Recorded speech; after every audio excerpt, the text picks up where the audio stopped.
अस्सलामु अलैकुम वरहमतुल्लाहि ताला वबरकातुहू। हरम की ज़मीं और कदम रख के चलना, हरम की ज़मीं और कदम रख के चलना, अरे सर का मौका है और जाने वाले, चमक तुझसे पाते हैं सब पाने वाले, मेरा दिल भी चमका दे चमकाने वाले। अज़ीज़ान गिरामी वक़ार, मदीना शरीफ का मकाम व रुतबा। एक मरतबा अल्लाह के प्यारे नबी यानी हज़रत सुलेमान अलैहिस्सलातु वस्सलाम अपने तख्त पर सवार होकर सारी दुनिया का गश्त कर रहे थे और आपके साथ उस दौर के अम्बिया औलामा भी साथ थी और तख्त के किनारों पर जिन्नात खड़े थे। यानी जिस तख्त पर सवार होकर जा रहे थे तो हज़रत सुलेमान अलैहिस्सलातु वस्सलाम के साथ उस दौर के अम्बिया कराम अलैहिमुस्सलातु वस्सलाम भी थे और उलमा भी थे और तख्त के चारों तरफ जिन्नात खड़े थे। तख्त बराबर उड़ रहा था कि एक मकाम ऐसा आया जहाँ पहुँचकर हज़रत सुलेमान अलैहिस्सलातु वस्सलाम ने तख्त को नीचे उतरने का हुक्म दिया। तमाम हाज़रीन को हुक्म दिया कि ये ज़मीन पैदल चलकर तय करो। सब ने हुक्म की तामील की और पैदल चलने लगे। ख़ुद हज़रत सुलेमान अलैहिस्सलातु वस्सलाम भी पैदल चलने लगे। जब उस ज़मीन का सफ़र पूरा हो गया तो उस मैदान से निकल कर तख्त पर सवार हो गए और तख्त परवास करने लगा। हाज़रीन में से किसी ने अर्ज़ किया, ए अल्लाह के नबी, हज़रत सुलेमान अलैहिस्सलातु वस्सलाम, आपने उस ज़मीन और मैदान का इस कदर अदब व एहतराम क्यों किया और आपने पैदल चलकर उस ज़मीन और मैदान को क्यों तय किया? आखिरकार इस ज़मीन के अदब व एहतराम की वजह क्या है? तो हज़रत सुलेमान अलैहिस्सलातु वस्सलाम ने फरमाया, अभी जो जगह है ये जंगल है, एक ज़माना आएगा कि इस जगह एक शहर आबाद होगा। अभी ये जंगल है लेकिन एक वक्त ऐसा आएगा कि यहाँ एक शहर आबाद होगा।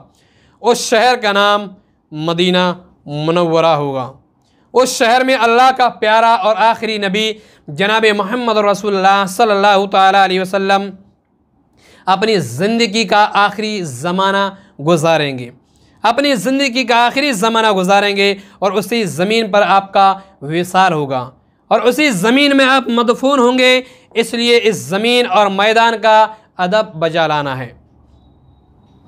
रूहुल बयान के अंदर ये पूरा वाक़या मज़कूर है।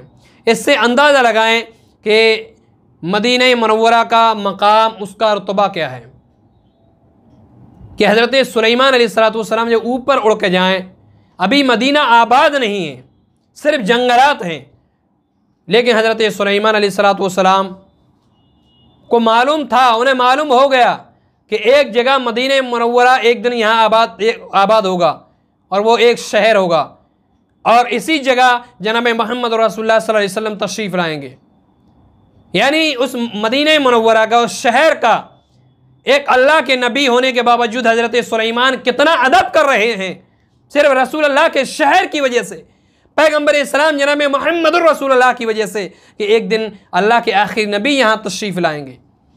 अज़ीज़ान गिरामी वक़ार, अल्लाह के नबी हज़रत सुलेमान अलैहिस्सलातु वस्सलाम ने उस वक्त अपने ज़माने में हमारे नबी सल्लल्लाहु अलैहि वसल्लम की तशरीफ़ आबरी से 1000 साल पहले उस ज़मीन और चटियल मैदान का अदब व एहतराम करते हुए नजर आए।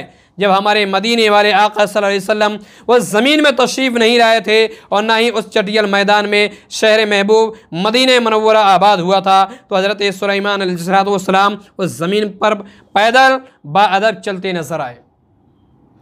लेकिन आज कुछ बेअदब नाअहल लोग मदीना मुनव्वरा का नाम सुनते हैं तो ये समझ लीजिए उनके चेहरा का जोग्राफिया बदल जाता है कि मदीने का नाम क्यों ले दिया। रसूलुल्लाह सल्लल्लाहु अलैहि वसल्लम की शान में ज़रा बोल दी जाए तो उन्हें तकलीफ़ होने लगती है। पैगम्बर इस्लाम जनाब मोहम्मद रसूलुल्लाह सल्लल्लाहु अलैहि वसल्लम की तारीफ़ बयान कर दी जाए तो उन्हें बड़ी दिक्कत होती है, अदब बजा लाएँ तो उन्हें बड़ी परेशानी होती है। लेकिन नबियों को देखो, रसूलुल्लाह सल्लल्लाहु अलैहि वसल्लम के ताल्लुक़ से बताते आ रहे हैं, अम्बिया कराम अलैहिमुस्सलातु वस्सलाम आते रहे और हुज़ूर अलैहिस्सलातु वस्सलाम की तारीफ़ बयान करते रहे, उनके वसीले से दुआ करते रहे, उनकी तारीफ़ और तौसीफ़ बयान करते रहे। हज़रत ईसा अलैहिस्सलातु वस्सलाम ने फरमाया, वह मुबश्शिरन बि रसूल याती मिन बादि इस्मुहु अहमद, मेरे बाद जो नबी आएंगे उनका नाम अहमद होगा। अंबिया बता रहे हैं कि हमारे बाद एक नबी आएंगे, हमारे बाद एक नबी आएंगे, उनका मकाम बहुत होगा, उनका रुतबा बहुत होगा, वो तमाम नबियों के सरदार होंगे। अल्लाह अकबर।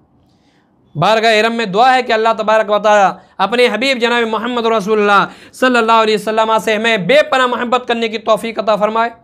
इसलिए शायर कहता है कि ला इलाही दिखा दे वो मदीना कैसी बस्ती है, यानी अल्लाह दिखा दे वो मदीना कैसी बस्ती है या रब जहाँ रात दिन अल्लाह तेरी रहमत बरसती है। अल्लाह की बारगाह में दुआ है कि इन बातों पर हमें अमल करने की तौफीक अता फरमाए।